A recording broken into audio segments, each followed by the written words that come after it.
All right.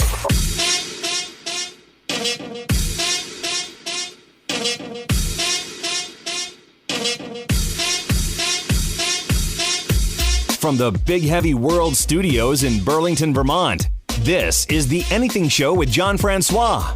I hope you know what you're in for. Let's do this. It's Saturday, February 27th as we record this. John Francois here at the Big Heavy World Studios in Burlington, Vermont. My partner in crime, Main Squeeze Mary, is celebrating her mom's birthday this weekend. So filling in for her from Brooklyn, New York. She's on Skype right now. It is actress, TikTok, and OnlyFans cosplay extraordinaire and the host of the Black Hole Sun podcast, Maciel Hernandez. Hi, Maciel.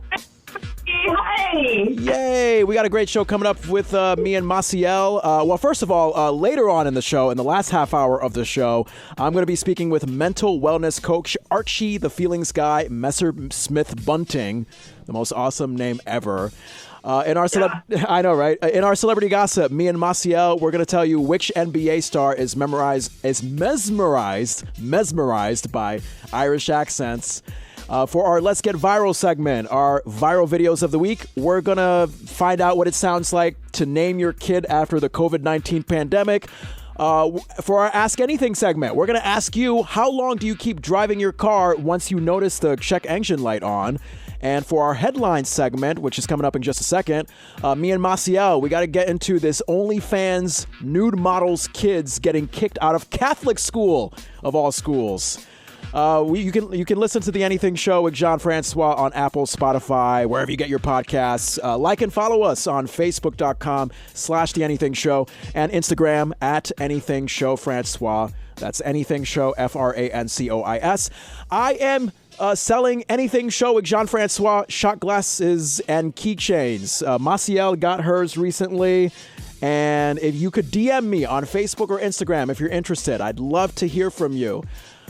All right, Maciel, I got all the homework out of the way. Shall we get to our headlines? That's a lot. That was a good intro. I know. It's exhausting. I feel like I should, that should be the show. Like, it's just the introduction, and then I go home and go to bed. All right, let's get to our headlines. Yes. Okay, we got to start with this woman in California who makes... my God, Maciel, this woman in California, she makes $150,000 a month from her nude... I believe. Yeah, that's a lot of money. From her nude photos and videos on OnlyFans. Some other parents at her kid's Catholic school found out, and now all three of her kids have been expelled. Now, first of all, Maciel, I'm sure she ironically has a Catholic school girl outfit somewhere, this woman who does her thing on OnlyFans. Now, second, I gotta say, leave it to Catholics to not mind their own business. Like, there's nothing in this story that says kids gain access to the mom's OnlyFans. I feel like there is a way to keep these adult matters separate from the lives of innocent children, and it sounds like the mom is just doing that. Like, I just feel like these are just judgmental parents with too much time on their hands. What do you think? Because you actually have an OnlyFans account, Maciel, so what's your take on this story? So my thing is, I actually heard this story recently on Wendy Williams, of all places, and she was talking about it. Like, there was she lives in a small town in California. Yeah. And one of her neighbors one of the parents of the school was on OnlyFans. Ironic, okay? No one talks about him, of course. And he started, printing out her photos and apparently handing it out to parents and stuff, or sending it to parents. What? I don't know which. Yeah, he, exposed her, sent it out. And so then it came to the attention of the school, and then they expelled the boys. But at this point, she's living her life. And I saw some of those photos because they showed them online, and it's very tasteful. Her husband took those photos. It's not any kind of crazy, because OnlyFans can go so many directions. It could go super X-rated, or it could be kind of tame and vanilla. And her stuff, I saw the photos and I was like, that's it? Whatever. It's not like this woman is being canceled by OnlyFans. So as you say, at the end of the day, she's making money. They're not going to cancel her. She's making the money, and they get their percentage of what you make. So it's 20% of whatever it is. Yeah. So they're making the money. Exactly. Okay. So the woman is making three figures, and the judgmental parents are still making what, $15,000 a year at McDonald's? I don't know. the woman's getting the upper hand right now. She looks amazing, and she's making her money.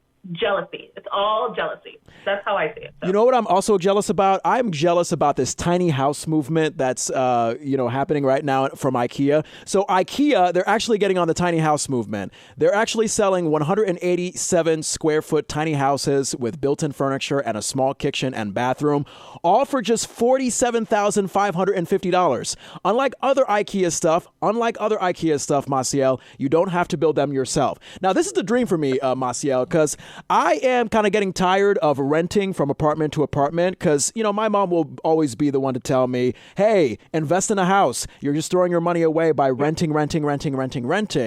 And I just feel like this is the perfect thing because it's a tiny house that I can easily move around everywhere. My main issue with investing in a house is, I'm not sure if I want to stay in a particular place for a long amount of time, which is why I've been renting. So how about having this little sort of portable trailer-sized house that I can move in a suitcase around the world. And, if I want to be in Jamaica one day and Portsmouth, Oregon the other day, I could do that. You know what I mean? Yeah. So I myself have gone down a tiny house kind of rabbit hole on YouTube. So there is all kinds of tiny houses. What you're saying is something that's possible. Like there is one particular show from New Zealand where people literally take old school buses and make them into tiny houses. Really? It's incredible what people do. I've seen a couple that are super expensive to just the big minivan just souped up with all the necessities. But yeah, no, I feel the same way. Living in Brooklyn, I mean, come on now. It's I'm grateful for where I live at, but it's at the end of the day, you don't want to you're just paying off. It's not an investment. You're just paying rent. It's just So more on that story when me and Maciel actually invest in the tiny houses from IKEA. We'll let you know. Something that I definitely want to invest in, Maciel. This next headline on the Anything Show. I want to invest in Irish nuns because Irish nuns, if they could be as awesome as these two nuns, then I might join a convent. I really want there to be male nuns just so I could do this. These two nuns in Ireland were busted breaking COVID quarantine rules when they traveled more than 125 miles to attend an exorcism. Yes, they were trying to get the devil out of somebody's body. And they broke COVID-19 rules along the way. Now, I don't know. I mean, can we be less concerned about the COVID rules and more concerned about the fact that they were going to perform an exorcism? Is that something that is done in the 21st century still? Well, I mean, the luck of the Irish. But I mean, what can you say? I mean, I love a good Irish son. I went to Catholic school, so I understand them now about Oh my God, you're breaking out, Maciel. You're breaking my heart. What did you say? Say that one more time. I said they probably do a really good exorcism, so yeah. You All right. Well, you know what? Irish nuns, please call me and let's have a conversation. I'm not going to perform an exorcism with you, but at the very least, I want to have some drinks. And also, you know what? In addition to the Irish nuns, let me have a dinner with the Irish nuns and this 105-year-old woman that made the news. Did you hear about this next headline here, Maciel? Woo! Okay, this 105-year-old woman, she beat COVID, and she says, because we always have to do this when someone lives 200 years old, what's your secret to living this long? The 105-year-old woman said she beat COVID. She says her secrets to living 105 years and surviving a pandemic: prayer, no junk food, and eating 9 gin-soaked raisins every day.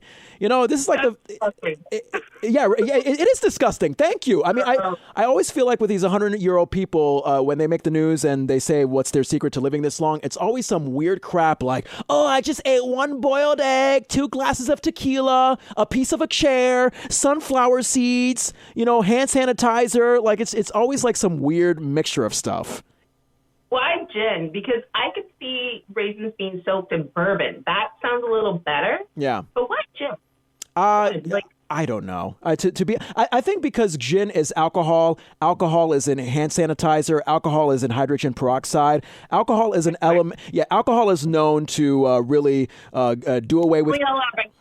Yeah. Clean out bacteria, germs. I think that's the connection. So basically, if you drink yourself silly, you are going to live until 200 years old. And you know what? That's perfect because you could drink yourself silly with some Anything Show with John Francois shot glasses. Huh? Yeah. I wish I had my shot glass closed.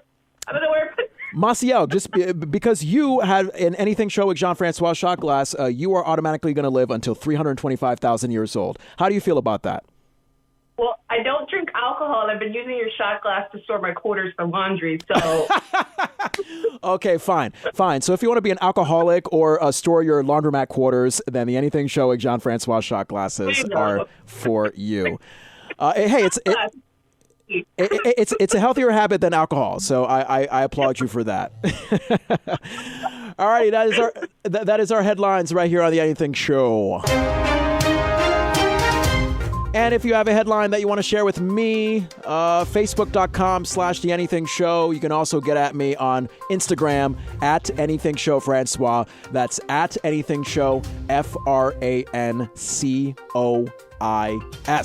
All right, if you're just joining us, John Francois here at the Big Heavy World Studios in Burlington, Vermont. My partner in crime, Main Squeeze Mary, she's away celebrating her mom's birthday this weekend. Filling in for her so graciously, Maciel Hernandez, wonderful actress. She's on TikTok. She's on OnlyFans doing her cosplay stuff. She's the host of the Black Hole Sun podcast, where you can find it anywhere you get podcasts. So Maciel and I are having a great time on the show, and we're going to get into the listener, because the listeners are always important with their voices. We're going to answer your question right here on this segment we called Ask Anything. Okay, Maciel, let's see. On my personal Facebook page, and you can get at me on Facebook, Jean Francois, JON space FRANCOIS, I asked, when the check engine light comes on, how long do you keep driving before you take your car to the shop? Maciel, what about you? What's your answer to that? Never. Oh, wow. I have a Subway. I live in New York, so I would say never, because I've actually never owned a car. Oh my God. But, I can drive, but I don't have a license, if you know what I mean. Okay. All right. Well, that's the sort of the contrast of New York. You're spending like $5,000 on an apartment, but hey, at least you don't have to spend money on a car and worry about like parking fees and all that crap. Yeah. No, I don't have a car, but I would say never. You just keep driving until it stops. And then you're like, oh, crap, I should have paid attention to the signs. Right. Oh, damn. Right. All right, so I'm asking people on Facebook, when the check engine light comes on, how long do you keep driving before you take your car to the shop? Zach says, I will let you know when I go in. It's been on for 4 days now. All right. Rest in peace to your car, Zach. Carrie says to take the car someplace like AutoZone and have them plug it into the reader and tell you what it says. Jonathan says, as long as it takes, as long as that car can survive with the check engine light on, let it go. That's what I'm saying. Like, keep driving until it stops. And you're like, well, crap, I should have done something about it. No, just keep driving. Just push it. Take it to AutoZone one day after you pushed it. Okay. So you and Jonathan are basically asking for a big blow-up incident on the highway. Thank you for trying to destroy my car. Worried about it. You're not worried about it? Okay. No. All right. Yeah, you're not worried about it because it's not your car, Maciel. But okay. So Tat says it depends. Tat says, how are your fluid levels? Is there something you can hear that's noticeably wrong? If fluid levels are good and nothing is noticeably amiss, then you can push it. Heather says to check the gas cap. Ernest says depends on what codes come up. Craig says if it starts flashing, stop. That's what I've been getting. Like if the check engine light keeps flashing, stop it. But if it's solid, then you're good for like another 25 years. Oh, okay. Right. Glenn says go to the auto parts store. They'll do a diagnostic test for free. Of course. Melissa also says get a diagnostic. Alora says if it's flashing, pull over ASAP. Shannon says she's been going on 6 years with her check engine light on. So Shannon, you are pushing your luck, because I feel like the moment you say, "Oh my God, it's been going on 6 years, it's great," that might be the moment where the crap hits the fan. Like done. Like I'm kidding. By the way, if anybody's watching this, I am kidding. Please go and take care of your car. Yeah, I'm totally kidding. But yeah, 6 years. Oh, God. That's kind of fuzzy. Ruth says, if you cannot get the check engine light turned off, do what my uncle did and put a Band-Aid over it. Oh, okay. So to pretend that it doesn't exist. Yeah, put a Band-Aid over the check engine light. Okay, great. My car's in perfect condition. Oh, Great Ruth. idea. And Ruth, mind you, is an adult mom. So that's a very responsible answer to give. Alyssa says, until my car is due for service. Wilson has had his check engine light on for several months. Ashley says forever. Ashley's check engine light goes off and on. So pretty much it's her. Pretty much it's like her car is having bipolar disorder and just doesn't want to really, deal with Ashley's crap. It matters what kind of model and what year and stuff like that. I mean, if you know your car and you've had it for a while, I feel like you know when to take it in. Yeah. All right. Oh, boy. Caitlin says a week. Check engine light on can be on for a week before you get it checked in. And Frank finally says if it's blinking, you need to take it right away. So, yeah, the consensus is pretty much, hey, blink, blink, blink, blink, blink, blink, take it in. Not so blinky, then, have a good time, have some ice cream, and enjoy your car. You're good to go. All righty. Well, that is Ask Anything right here on The Anything Show.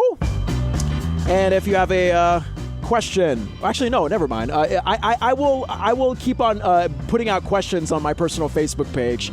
Follow me on Facebook personally at Jean Francois. That's Jon, last name Francois. And oh my God, you got to stay tuned for next month because the month of March. If someone answers the Ask Anything question, and it could be you have a chance to win a $100 gift card and an Anything Show shot glass and keychain. How does that sound, Maciel? That's amazing. Oh, my God. Woohoo. All right, great. Jean Francois here with Maciel on The Anything Show. We are going to get to our viral videos of the week. Let's do it. It's Let's Get Viral. And just a reminder, coming up in less than 20 minutes, I'll be speaking with mental wellness coach Archie Messersmith Bunting. He's known as the Feelings Guy, Maciel. He's going to be talking about a very relevant topic during the COVID-19 pandemic. Obviously, we've been stuck at home. Our mental health has taken a toll, so we need a guy to set us straight. So that's coming up. That's coming up in 15 minutes or so right here on The Anything Show. Right now, let's get to our viral videos of the week. It's Let's Get Viral. Maciel, we got to start with this.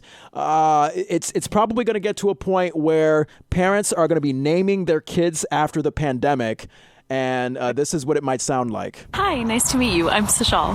Sashal, that's a cool name. Did your parents give you an interesting middle name too? Yeah, a lot of people hate their middle names, but I actually think mine's really pretty. It's Distance. Distance?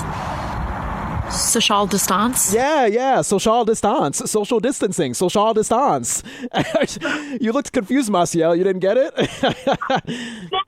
You know what's funny is I had a friend who was a teacher in Newark, and one of her kids was named Fermali, female. Fermali. Femali, really? Like Female, the spelling of female, but it was pronounced Fermali? Fermali, yes. Oh, Lord. Wow. So, yeah. Yeah, this is where it's going to go. Hi, my name is Han Sanitizer for a COVID pandemic name. Yeah. My name is, what's another COVID thing? Oh, my name is Face Masque for face mask. Boy. Yeah, it's going to be awful. Hey, Maciel, do you own a dog? I have a cat, so I don't know if the dog would. Okay, so since you have a cat and I have a dog. Wait, say that one more time? I said that cat's enough. It's like a dog. So. Okay. Well, since you have a cat and I have a dog, I am assigned to hate your guts because dog and cat owners, we're supposed to hate each other. We don't like each other. This woman posted a video of her husky saying no when she asked him to come inside. Take a listen. Okay, for all you people wanting me to bring my dog inside, Malachi, come inside. Come inside. Come on. Come inside. I can get in trouble for animal cruelty if you do not come inside. Come on. Malachi. Yeah, so the dog is a husky. Huskies are known to love the snow, and this was a snowy day, so the husky's just like... I know. They're so cute. I love a husky. They make those... They also sing too, by the way. They sing Do they? Oh my God, I wonder what that singing husky would sound like. Oh, you can train him to sing. I mean, you know. Yeah. Oh, Lord. Hey, there's a TikTok video right now. You know, you're on TikTok, Maciel. What's your TikTok handle, by the way? It is Maciel NH7. All righty. How do you spell that? MASSIELNH7. I'm on TikTok. Come visit me. Okay. I post a lot of fun stuff. All righty. Well, you know what? While you're posting that fun stuff, maybe you saw this on TikTok, blowing people's minds right now. It actually reveals that the chance of rain in a weather forecast does not mean what we all thought it was. I thought 100% that when they said that there's a 30% chance of rain, that it meant that there was a 30% chance that it was going to rain. I never, ever, ever knew that it meant that there's 100% it's going to rain, and it's going to be in 30% of your area. Oh. So in a way, there's a 30% chance that you're going to get rain, but it's going to rain. It's only going to cover 30% of the area. So like if it says 100%, it means your entire area that you're asking about, your zip code, whatever, like it's going to blanket the whole thing. Am I the only one who didn't know this till they were grown? Like, I found that out this year. I also just found that out now. I literally thought when you look at... I was today old when I found this out. Like, I'm like, what? Really? Yeah. Like, I'm looking at my weather app, and if it says, oh, there's a 30% chance of rain, I'm thinking, oh, okay, there's a 30% chance overall it's going to rain. But apparently there's a lot... But apparently there's a lot more headache-inducing science involved in this, Maciel. Always. There's always science. This is why I'm glad I'm not in school anymore.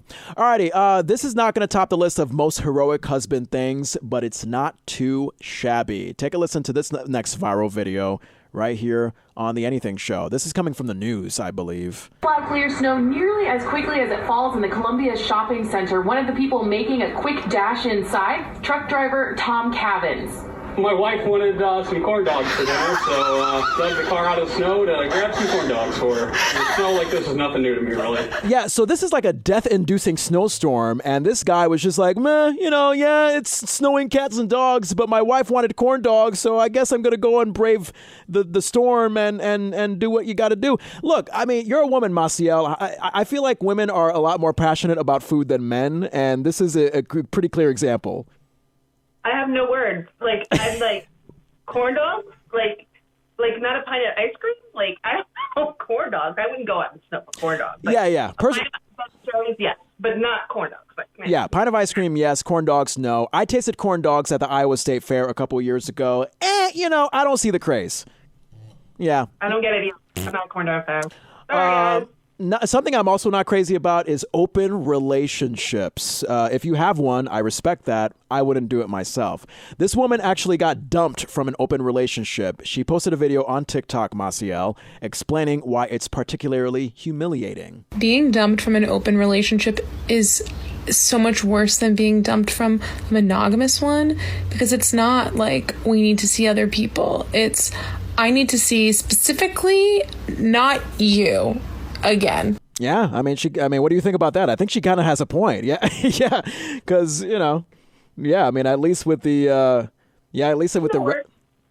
exactly, no words. Yeah, it takes a personal attack tone. So frankly, for all of you open relationship people hurting because your person who's with 6 other people broke up with you because you're just not as great as the 5 other people or 6 other people, give me a hug. Yes, there is COVID going on right now, but give me a hug, spit on me, lick me, do whatever you need to do to get through your tough time right now. Wow. Yeah, no, wow. Yeah, Maciel's just like, wait, John, what? Why are we spitting and licking each other? What the hell's going on? Wow. Yeah.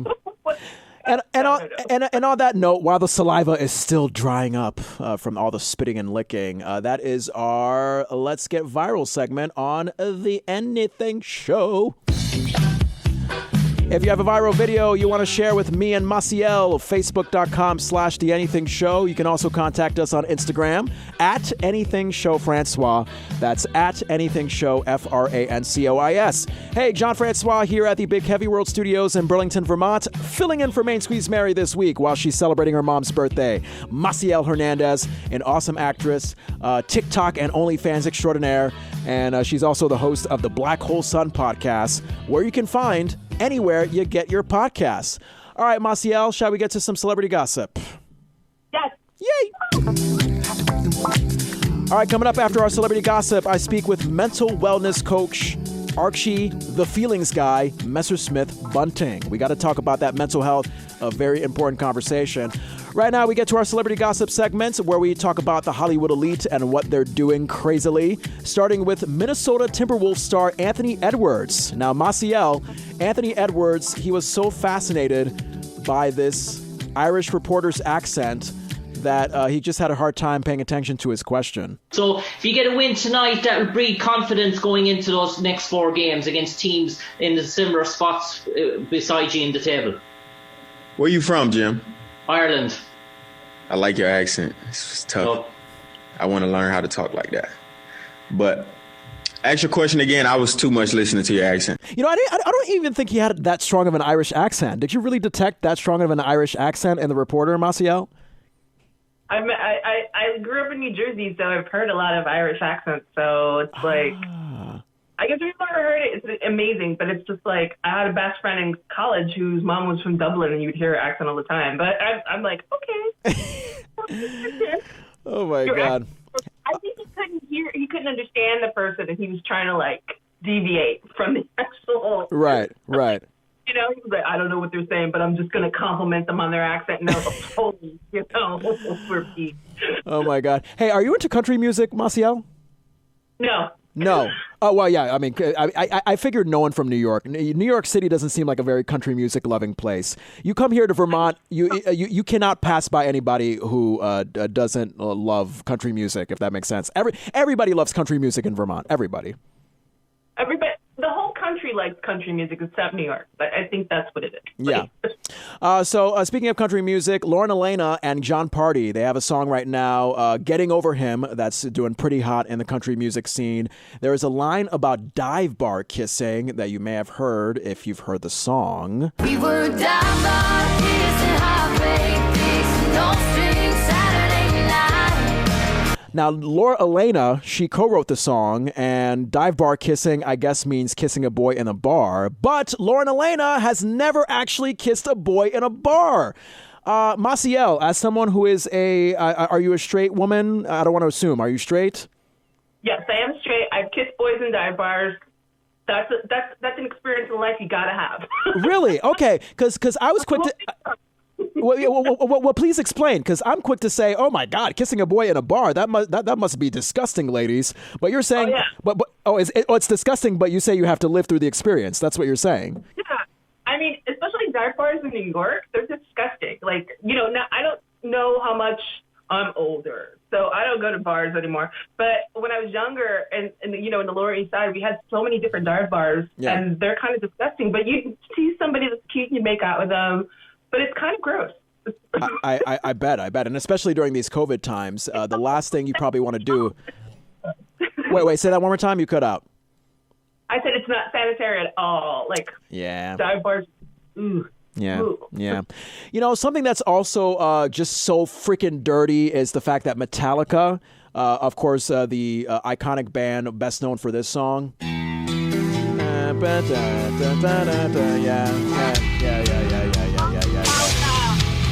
Yeah, exactly. Enter Sandman. You know that song. Now, Metallica. So Metallica, they actually played a concert on Twitch to kick off BlizzCon. Now, a lot of viewers did not actually get to hear Metallica perform their songs because of copyright infringement violation stuff. So instead, they heard some generic elevator music. This is what they heard.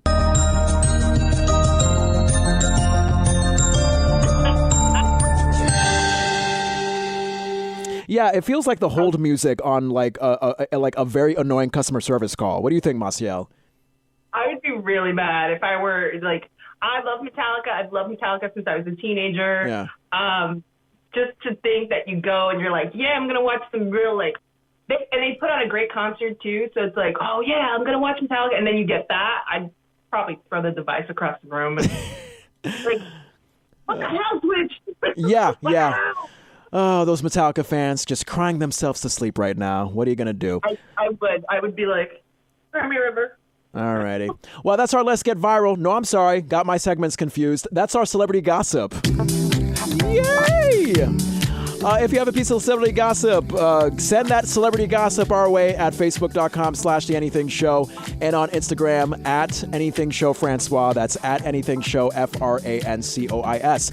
Hey, Maciel, our half hour is already up, and I wanted to dedicate like the last couple or so minutes to promote your stuff. Maciel Hernandez has been my guest co-host right here on The Anything Show. She is an actress, a TikTok and OnlyFans extraordinaire, the host of the Black Hole Sun podcast. Maciel, you have about 3 minutes. You think you can effectively promote yourself in that amount of time before we get to our interview? I mean, I'll give you the big wrap up sign on Skype just to let you know. But yeah, just give us all the good details. What do we need to know about you right now? I'm on TikTok. I'm super proud of my podcast. It's a little different than yours. It's called the Black Hole Sun Podcast. Yeah. If you're a Gen Xer, you know the song from Soundgarden. You know, it's about weird and wacky stuff. I talk about aliens. I talk about crime. I talk about everything. I talk about, it's weird and wacky. You can send me some questions. My last one was about the haunted. Maciel, you're cutting out. I apologize. But I know, but just keep on talking, and hopefully something will happen. Yes. So come check out my podcast, Black Hole Sun. Also, I'm on OnlyFans, where I have great content. I do, sexy lingerie stuff, but also fun cosplay stuff. $10 a month. Good to see this beauty. And it's keeping busy. I'm on social media. Hit me up. Maciel, Massiel, and at Instagram, Twitter, Facebook. So thank you. All right. So, for those of you that didn't hear, she's on social media at Maciel, MASSIELNH, at MacielNH. Yeah, Facebook, Facebook, Twitter, Instagram. Look her up. We have to get you back on the show sometime so we can hear you clearly. I'm gonna put you on a regular phone next time. We're gonna do that because the Skype is like, oh God, Skype does this. It becomes good when we rehearse the show, and then when we're on the air, it's like, oh. Yeah. All right, we're going to wrap up by playing the trailer from your Black Hole Sun podcast. Check it out wherever you get your podcasts. Maciel Hernandez. She's a multi-talented person. And right after we play the Black Hole Sun podcast trailer, we'll get to my conversation with Archie Messersmith Bunting, also known as the Feeling Sky. So thank you so much, Maciel. Thank you. Welcome to Black Hole Sun podcast. I'm your host, Moss. And this is the podcast about super unknowns like spirituality, outer space, religion, astrology, sci-fi, mysticism, all the spooky, fun, weird stuff that we love to talk about. We'll talk about it here.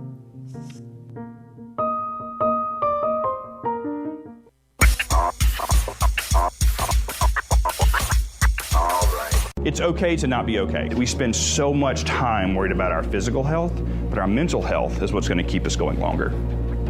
Talking about depression, we're talking about true hopelessness. Like they just cannot find their way out of this in their head, because you also can't think your way out of depression. Take care of yourself.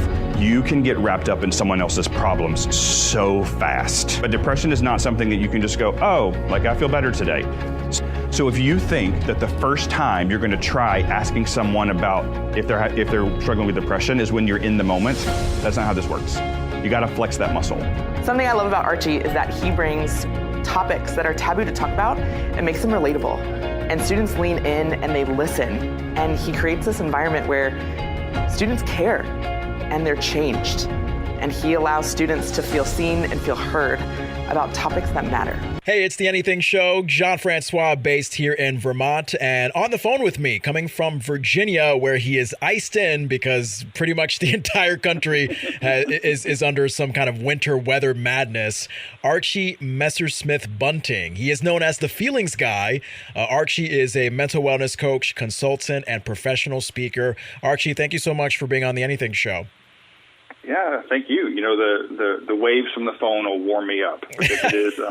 It is an ice castle over here. Yeah, I would imagine Virginia being down south, just like Texas, because, you know, at the time that we're recording this on Thursday, February 18th, it's just winter storm madness all across the country. And especially down south, you guys are not used to like the cold and ice and snowiness, whereas we here in Vermont, we just call it Thursday. You know what I mean? Yeah. Well, I mean, I guess I did grow up in the deep south. I grew up in Alabama, but then I lived in New York City for almost a decade, and then I worked at a university in Illinois. So, I mean, I have definitely been in places where I would like dig my car out of the snow. But I mean, there's a difference in snow and ice, and I think kind of anywhere when like everything ice is over, you're just kind of stuck. But yeah, in the Midwest and in New York City, we knew how to deal with it. Like my friends in Texas, I mean, that's just another world. So, yeah, but I'm glad to be here, even regardless of what's happening outside.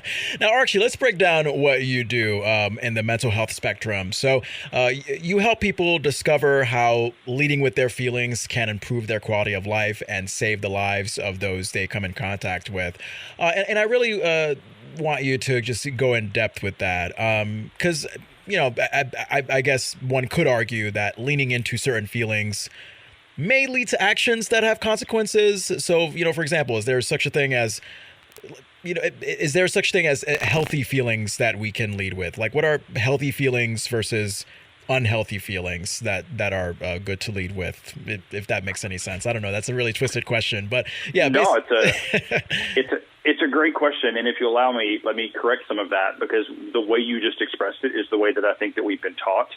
A feeling isn't like negative or positive. It's a feeling. We assign meaning to it. Like a feeling is just your body's natural response to pay attention to something. We determine if that, because think about it, the feeling of extreme excitement and the feeling of extreme fear can sometimes feel the same. Like the thing standing up on the back of your neck, your stomach getting all tight. Like if you really think about it, a lot of the feelings, the minutia in your body are the same. But we assign a meaning to whatever that feeling might mean. So for me personally, first of all, does that make sense? Absolutely. Okay. But the way that you expressed it is the way that really we have like treated it in society. Like this is a bad feeling or this is a good feeling. No, it's just a feeling. It's just a feeling. So listen to the feeling. And so the whole point is just like listening to the feeling. And we as a society have been taught, and especially men, and I grew up in the deep south because I grew up in Alabama. Like we just didn't do feelings. Like that's just not a thing that we did. You walk it off or like, tough it out. And you're like, dude, that's stereotypical. Okay, stereotypes exist for a reason. Like that was actually my life. So you may call it a stereotype. I call it my life. So for me personally, so I'm a recovering drug addict. I also am a human being that I don't say suffers from. I say thrive with. I thrive with clinical depression. So I've been diagnosed with major depressive disorder, and I thrive with that. I choose to excel still while having depression. I found that even after I pieced together time of not using the drug, and when so for me personally, I take medication for my depression. I also talk about my feelings, and so even with that, like I wasn't waking up happy, and I'm like, what the fork? Like I did not stop doing drugs to like have this like non-happy life. I realized that for me, kind of what was missing was listening and paying attention to my feelings, which on the regular is not something that we're taught. And this became super apparent to me in the beginning of the pandemic. Like in April or May, how many times did people say to you, "Hey man, how you doing?" And I'm like, "Are you kidding right now? Like, how am I doing?" like, "Hey man, what's up? What's up? I'm stuck in my house." Like, what a stupid question is that? And so I challenge people, and in my work today, I challenge people to ask a question that matters. How are you today means nothing. That question literally means nothing. And the response we give means even less. "Hey, man, I'm good. How you doing? How you doing? How you doing? Good, man, good." Like, what just happened? So instead say, "Hey, man, how you feeling today?" hey man, where's your head at today? Like those are questions that matter. And I believe, firmly, that if we begin to give people the opportunity to talk about their feelings, I do believe that we can save lives. This is early in the conversation to tell you this, but I'll just go ahead and disclose I'm a suicide attempt survivor. And so I know firsthand what it feels like to be at the point of, like, I don't want to be here anymore, literally. Well, why would we ever think that someone who is hurting that badly, why would they choose that day to start talking about their feelings? That makes no sense to anyone ever. If we've given them no practice in actually talking about their feelings, we're like, well, people would reach out if they're hurting. Why would they? We've never asked them to. We've never given them permission to. So although I believe it's a very small, subtle change that we can all begin to make, I believe it will make a huge difference on society, in our friend and family groups, and for people that are hurting.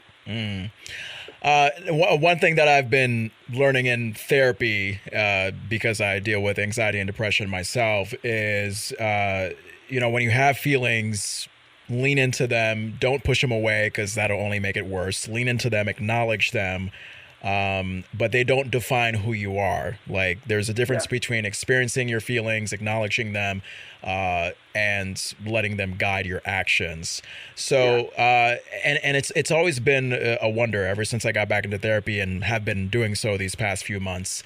Like, how can you acknowledge your feelings without letting it guide your actions? Like, how are you able to have that control and discipline to say, okay, I'm feeling anger, or I'm feeling frustration, but I'm not going to let it consume me so much that I will, punch a wall or something. You know what I mean?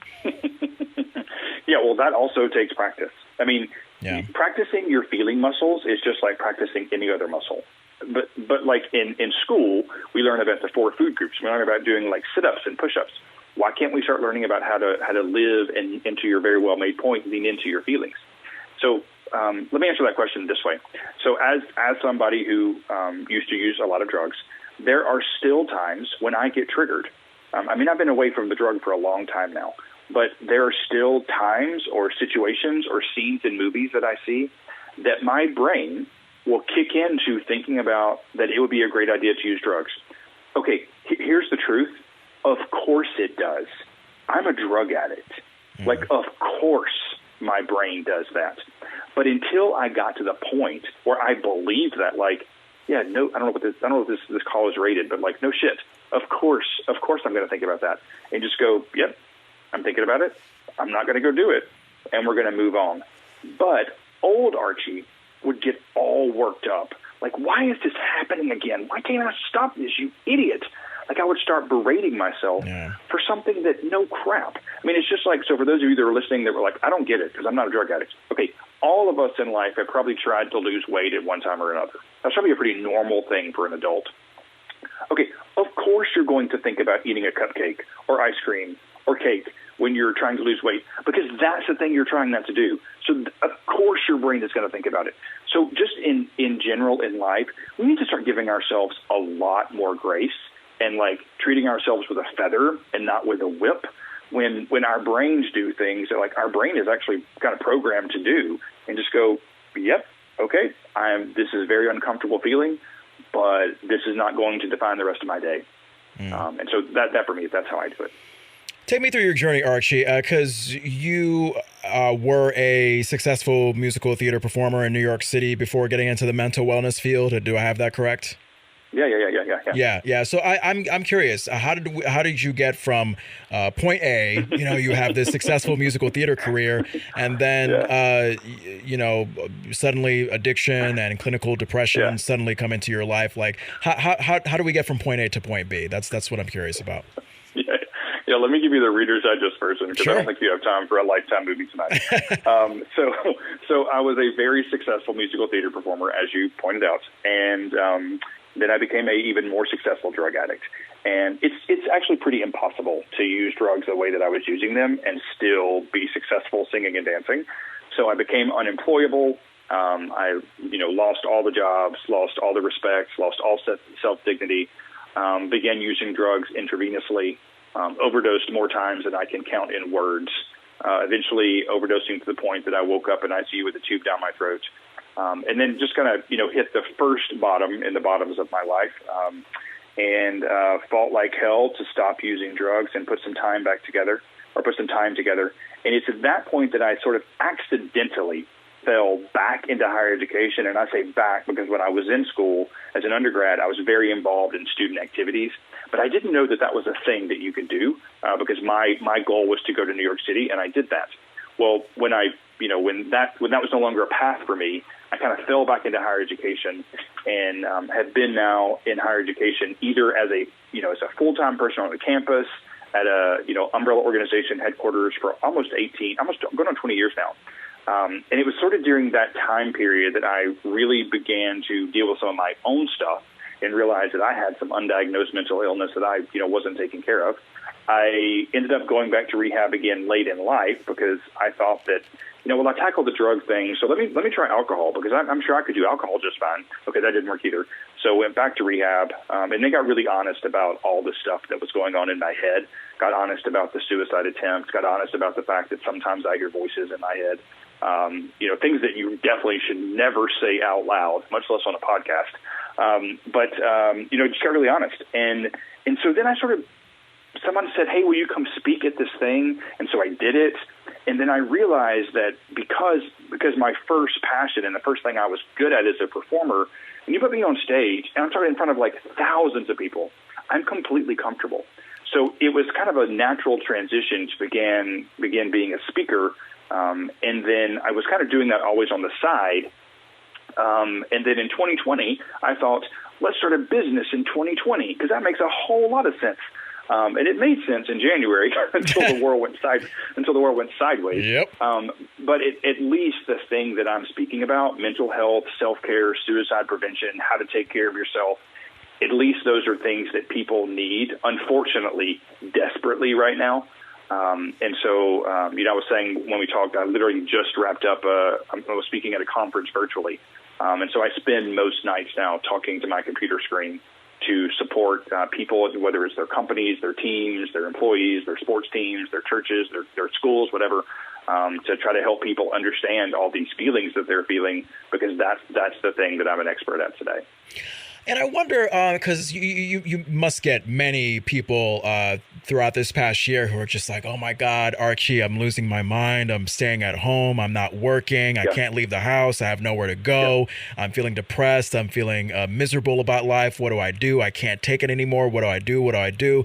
Like, I wonder if there is something different that you say to each person in this manner, or is there sort of a common thread script of sorts that you use for every single person going through COVID-19? Like, are we all going through something different? Are we all going through the same thing during this pandemic? Like, take me through that. Sure. So I think the answer is yes. I think that's the answer to all of those questions. Yeah. So, I mean, yes. Is it true that we have all experienced loss at the macro level? Absolutely. We absolutely have. I haven't spoken to anyone whose life looks exactly like what it looked like last February. No one. All of our lives look drastically different, some more than others. I mean, I have definitely lost friends to the virus. I myself there for a while had to go get a job at a big box store because I literally wasn't making any money. And we have a mortgage payment, and at that point he was a 1-year-old. Like, it was scary. So we've all experienced loss and grief and anxiety and fear. And for a lot of us, we are experts at manipulating and consolidating our feelings. Okay, that goes out the window when you have the uncertainty of it. If when I go to the grocery store to buy milk, am I going to get something that kills me? Like, none of us have experienced fear like that. So everyone is experiencing some of the same things, but obviously everyone's story is different. But I think the good news is that there are some things that universally people can try regardless of where you are on that path or what your story looks like. And I think one of the biggest ones that two of the things I'll say that I do speak on regularly, that is a regular part of what I teach people. The first is called cognitive reframing, and I'm certain that in therapy you have heard of this or experienced it, maybe without even knowing that's what it's called. But the idea of cognitive reframing is you reframe your perception about your current reality. So notice I didn't say you change your reality, because right now we can't. Like I can't make the vaccines happen any faster. I can't make what's happening in D.C. or anything around me happen any faster. I can't do anything about that. The only thing I can change is my perception of that. So especially in March or April, when everyone was literally living inside their apartments or houses 24 hours a day, and I would very often hear, "I'm so sick of these walls." And I thought it as well at times, but I was very quick to stop it and go, you know what, I am so grateful that I have this place to live. When I got married and we had a kid, I didn't plan on being with him 24 hours a day. That was nowhere in the wedding vows. So, most of us didn't plan to be around other humans all the time. So there were times when my 1-year-old was driving me bonkers. But I would say, I'm so grateful to have a child. I'm so grateful to have a child. I'm so grateful to have a child. Because even doing that, my brain would hear it. So cognitive reframing is kind of a baseline in the therapeutic and addiction community. And it works in all scenarios, or can work in all scenarios. But I think in this situation, it's very, very helpful. The second thing, I really, really believe, and I'm not going to go into the science because you would probably fall asleep, but there's a reason that I believe this. We've got to stop talking about the new normal. And I understand that is meant to bring comfort. I believe from my research and the science that I've read that for the brain, it does the exact opposite. So let me explain it this way really quickly for you or your listeners. So have you ever been to Disney World before, or Disneyland? Absolutely. Disney World back in 2000. Yes. Okay, great. So if I say to you, hey, I can't wait to go to Disney World again. Yeah. Your brain begins to bring memories up of Disney World. True? Like you begin to think about your trip and the castle. Yeah, that's the way the brain works. Yeah. Now, if I say, dude, I can't wait to go on vacation again. Like your brain could go a multitude of places, like the beach, the Paris, or whatever. It's not a specific memory recall. When we say the new normal, the word normal is in there. Okay, what I'm living right now looks nothing like last February. Nothing. So my brain begins to search for, what is this new normal you're talking about? So I think that for the way the brain works, it's actually not very helpful. So I teach people just to say, I'm just living my life. Just living my life. Like, this is just life. Because life is, there's a lot routed in there. And again, you're like, dude, these are just such simple things. Well, they really are simple things. I didn't say they're easy, but they're simple. And so what people don't really understand is that your brain and your subconscious hear they hear what you say. And so I know that this whole new normal concept is meant to be like positive, like it's a new thing, but it's the normal piece that for our brains at least, I don't think is very helpful. So those are two of the things that I talk about and share pretty consistently with people when they're asking me how to deal with all the stuff that's coming at them. Earlier you caught me with your thing about cognitive reframing. Reframing, yeah. Yeah, and I wonder if there's a difference between cognitive reframing and that classic silver lining approach where you have this negative thing in your life. Like, I'll give you an example. Oh my God, my computer is done. It was this $5,000 thing and it's broken.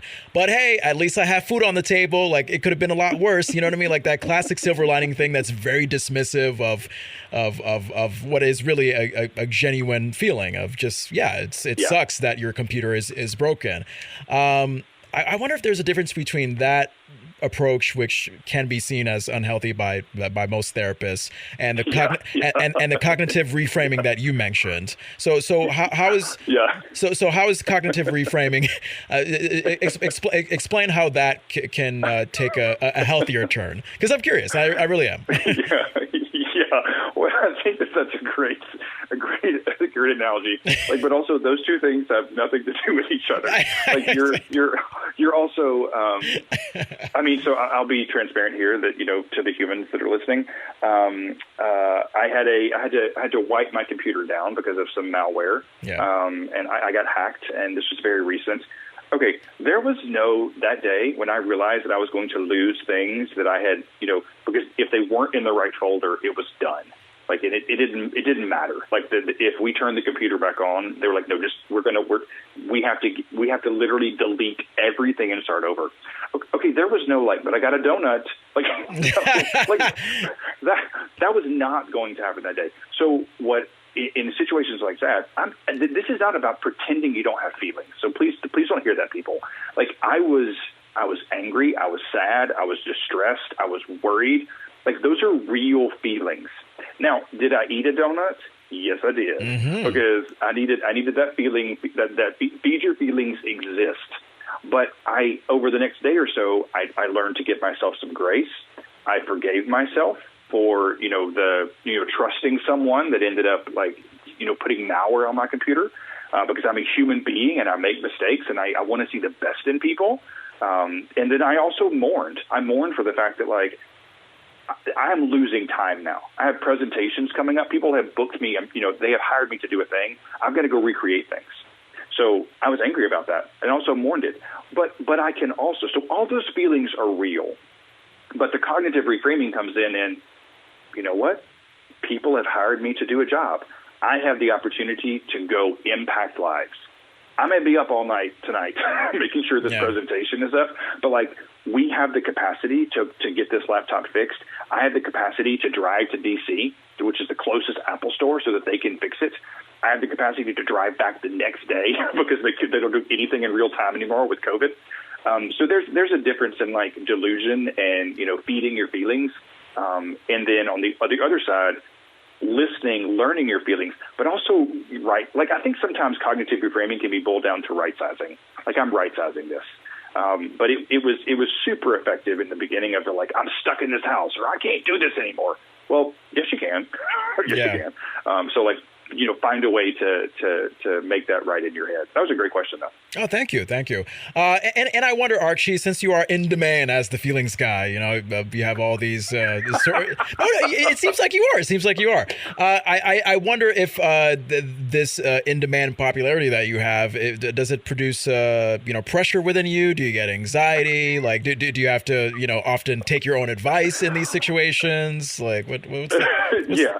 I'm going to start calling you, and can you just say the part about being in demand and popular? I'm just going to call you on the days that I'm not feeling myself.